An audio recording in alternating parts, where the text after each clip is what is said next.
আমি আবার দোয়া করছি, আল্লাহ তুমি আমার কণ্ঠটা, আমার স্বাস্থ্যটা ভিক্ষা দাও, ভিক্ষা দাও। প্রশাসনের যে ভাইগুলো আজকে দায়িত্ব পালন করেছেন, বাংলার প্রশাসনের উপরে রহমত নাযিল করো।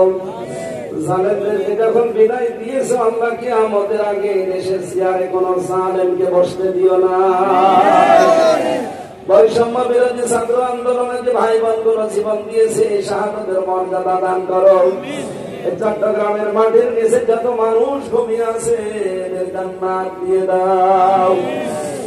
মরহুম পীর সাহেব মাওলানা আব্দুল জব্বার, মাওলানা সিদ্দিক হাসান, মাওলানা শামসুদ্দিন, তোমার অন্ধ গোলাম সহ যত আলেম এই এলাকা থেকে বিদায় নিয়েছে, ইসলামের খাদেম যারা ছিল, প্রত্যেকের কবর জান্নাত বানিয়ে দাও। এখানে বছরের পর বছর পারান থেকে যারা কথা বলতেন, বিশেষ করে শহীদ আল্লামা দেওয়ার হোসেন সাইদি, ছোট্ট মানুষকে তার 3টা বছর তার খেদমতে আমি সময় কিছুদিন পেয়েছিলাম। তার যে উপদেশগুলো পেয়েছি, জীবনের শেষ পর্যন্ত মেনে চলার তৌফিক আমাকে দান করো।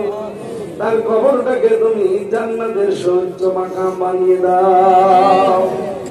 তার পরিবারস্থ লোকদেরকে, শোক সন্তুষ্ট পরিবারকে তুমি ধৈর্য ধারণের তৌফিক দাও। রব্বুল আলামিন যারা শহীদ হয়েছে দেশে ইসলামী আন্দোলনের জন্য, প্রত্যেক দিকে শহীদ হিসাবে তুমি কিয়ামতে ডাক দিও আল্লাহ। কখন কার কাছে আশ্রয় চলে আসে জানি না। রব্বুল আলামিন আমি আবার তোমার কাছে আমার কণ্ঠ আর স্বাস্থ্যটা ভিক্ষা চাচ্ছি। 3টা বছর জালেমের এই কয়েদখানায় আমি বহু রোগে আক্রান্ত হয়ে গেছি। শেফায়ে কামেলা আজ আমাকে ভিক্ষা দাও।